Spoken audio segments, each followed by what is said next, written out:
नीतीश कुमार के खास अधिकारी अब सिर्फ कैबिनेट बैठक का हिस्सा ही नहीं होंगे, बल्कि अब वो फ्लाइट भी उड़ाते आपको नजर आएंगे। डॉक्टर एस सिद्धार्थ को फ्लाइंग का लाइसेंस दे दिया गया है। इसके बाद उन्होंने बचपन की कहानी लोगों के साथ साझा की है और बताया है कि किस तरीके से बचपन से ही उन्हें प्लेन उड़ाने का बड़ा शौक था। शौकीन इतने कि खिलौने वाले एरोप्लेन लेकर वो इस आशा में उसे लेकर दौड़ते थे कि वो एक दिन उड़ेगा, और अब उनका ये सपना साकार होने जा रहा है। पायलट लाइसेंस मिलने के बाद नीतीश जी के ये खास अधिकारी आपको फ्लाइट में नजर आएंगे, एरोप्लेन उड़ाते देखे जाएंगे। बताते हैं किस तरीके से लोगों के दिलों पर राज करने वाले एस सिद्धार्थ आसमानों में अपना कब्जा जमाने की तैयारी कर चुके हैं। अब नमस्कार, आप जनता जंक्शन देख रहे हैं और मैं आपके साथ वंदना पांडे। बिहार के सरकारी अधिकारियों की बात अगर हो तो शायद ही कोई ऐसा चेहरा आपके नजर में आएगा जिसकी काम का जिक्र आप करेंगे, जिसकी सादगी पर आप बात करना चाहेंगे। सरकारी अधिकारियों की बात आते ही लोग सरकारी कार्यालयों में होने वाली धांधली का जिक्र करने लग जाते हैं। कोई भी काम को टालने में अगर कोई आगे रहता है तो वो है सरकारी अधिकारी।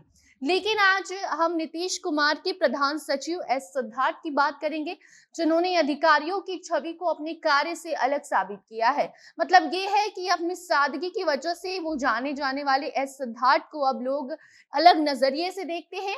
जी हाँ, बिहार के senior IAS doctor S Siddharth अपनी सादगी से बिहार में मशहूर है और अब उन्हें फ्लाइंग का लाइसेंस भी दे दिया गया है। जिम्मेदारी इनकी भी बड़ी है, बावजूद इसके इनके सर पर ना ही कोई आपको शिकन नजर आएगा और ना ही आपको किसी बड़ी गाड़ी में नजर आएंगे। जमीनी स्तर से जुड़े हुए ये अधिकारी अब आपको आसमानों में प्लेन उड़ाते देखने को मिलेंगे। अपने बचपन के शौक को पूरा करने के लिए ये अधिकारी प्रधान सचिव जैसे कई महत्वपूर्ण पदों की जिम्मेदारी को संभालते हुए साथ में फ्लाइंग की भी ट्रेनिंग ले रहे थे, और अब जाकर उन्हें फ्लाइंग का ये लाइसेंस दे दिया गया है।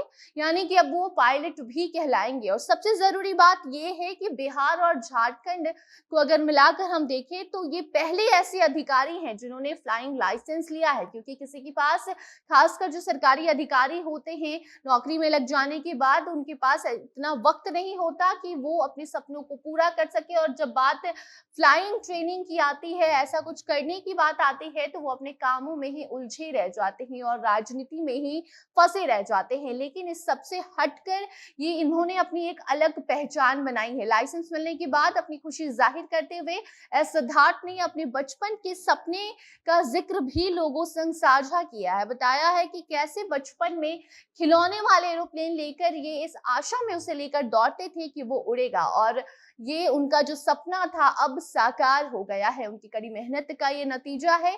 पायलट लाइसेंस मिलने के बाद नीतीश जी के ये खास अधिकारी आपको फ्लाइट में नजर आएंगे। वित्त विभाग और कैबिनेट के अपर मुख्य सचिव के साथ मुख्यमंत्री के प्रधान सचिव एस सिद्धार्थ ने आईआईटी दिल्ली से कंप्यूटर साइंस में इंजीनियरिंग भी की है। आपको बता दें कि सूचना प्रौद्योगिकी में डायरेक्टरेट की डिग्री भी इन्होंने ली है। इतना ही नहीं बल्कि जिम्मेदारियों को संभालते हुए पायलट ट्रेनिंग के साथ एस सिद्धार्थ रोबोट भी बना रहे हैं। आंतरिक नियंत्रण वाले मल्टीपर्पज रोबोट बनाने में भी ये लगे हुए हैं। रोबोट प्रोग्रामिंग के हिसाब से काम करेगा और जहां जैसी जरूरत होती है उसके हिसाब से इस रोबोट का इस्तेमाल किया जाता है। ऐसे में सीनियर आईएएस अधिकारी एस सिद्धार्थ आपको अब पायलट के रूप में भी नजर आने वाले हैं। बाकी इनकी निजी जिंदगी के बारे में अगर हम बात करें, उसका जिक्र करें, तो इनको सादगी से जीवन जीने का इतना ज्यादा शौक है कि सुरक्षा कर्मियों के फौज के बिना ही ये कभी रिक्शा पर निकल पड़ते हैं अपनी जनता के बीच, और वहां जाकर उनकी समस्याओं को समझते हैं, सुनते हैं और उसे दूर करने की कोशिश करते हैं। इतना ही नहीं बल्कि उनकी सादगी तो ऐसी है कि ये किसी बड़े मॉल रेस्टोरेंट में नहीं, बल्कि रोड पर जो छोटे मोटे स्टॉल लगाए जाते हैं वहां जाकर कभी चाय पीते हैं, कभी गोलगप्पा खाते हैं, कभी चाट खाते हुए नजर आते हैं। अक्सर इनकी फोटोज वायरल होती रहती हैं जहां ये आम लोगों से बातचीत करते हैं, गरीबों का दुख सुनते हैं। बाकी अधिकारियों से हटकर इन्होंने अपनी एक अलग छवि बनाई है लोगों के नजर में, और अब इनकी ये नई जो उपलब्धि है वो इस बात को दर्शाती है कि ये अपने सपनों को लेकर कितने ज्यादा प्रैक्टिकल थे। अपने सपनों को पूरा करने के लिए इन्होंने सभी पदों की जिम्मेदारी संभालते हुए अब फ्लाइंग का लाइसेंस भी हासिल कर लिया है, जिसके बाद ये फ्लाइट उड़ाते हुए नजर आएंगे। बाकी अब इनकी इस नई उपलब्धि पर आपकी क्या राय है, प्रतिक्रिया कमेंट सेक्शन में दीजिए, वीडियो को शेयर कीजिए और बाकी खबरों के लिए बने रहें जनता जंक्शन के साथ। कैमरे के पीछे थे विशाल और मैं थी आपके साथ वंदना। धन्यवाद।